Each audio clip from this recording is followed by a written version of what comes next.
In fact, let me also introduce this piece of eyewitness account that's coming to the fore. A witness to the fire in Crans-Montana, Switzerland, has said that the scale of suffering among those injured in the blaze left him deeply traumatized. Jeremy Halna, a 22-year-old French tourist, has stated that he and a group of friends happened to be at the scene of the fire before emergency responders arrived.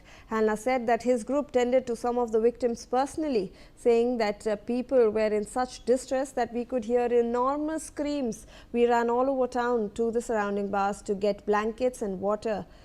What shocks me most are the images that will stay with me, the people who burnt and burnt so badly.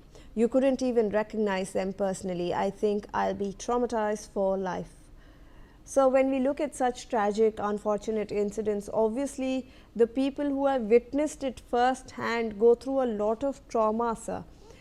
We just heard a witness statement over here. He also thinks that he will be left traumatized for life with those visuals that he cannot get out of his head.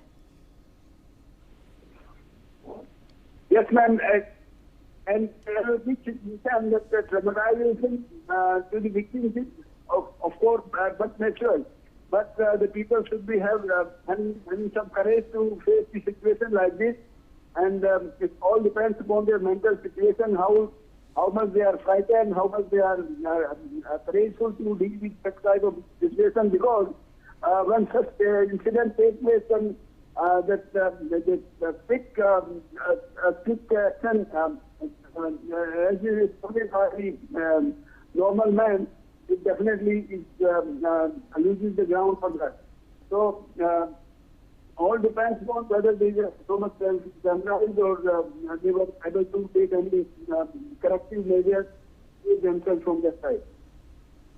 And sir, obviously this was a place where people could not escape in time. The blaze actually spread very rapidly from what we are coming to know through the reports. So people did not have more than a minute or two to escape from this entire situation.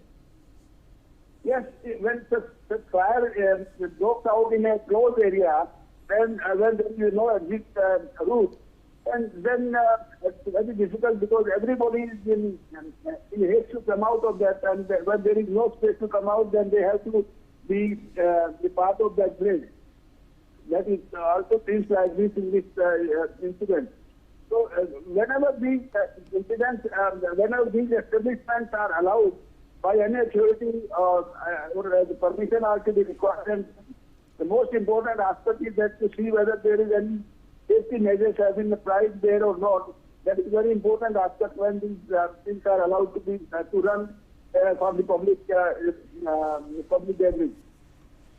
Sir, absolutely. And when we talk about the victims, sir, we are also coming to know that it will take a few weeks' time to actually identify those who have actually perished in this entire incident, because their bodies have burnt so badly to such an extent that only DNA and dental records can be used to identify them, sir.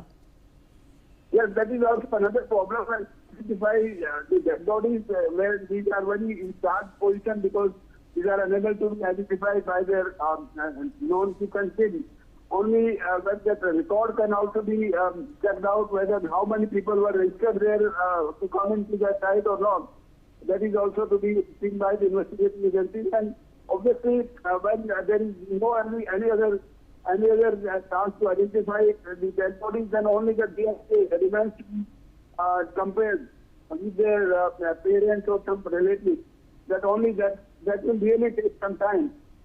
But the victims' family, they must be approaching as soon as possible, and then they will be, if there is possibility of identification, then will be identified with that any sort of identification mark, or otherwise the DNA is the only solution to identify these.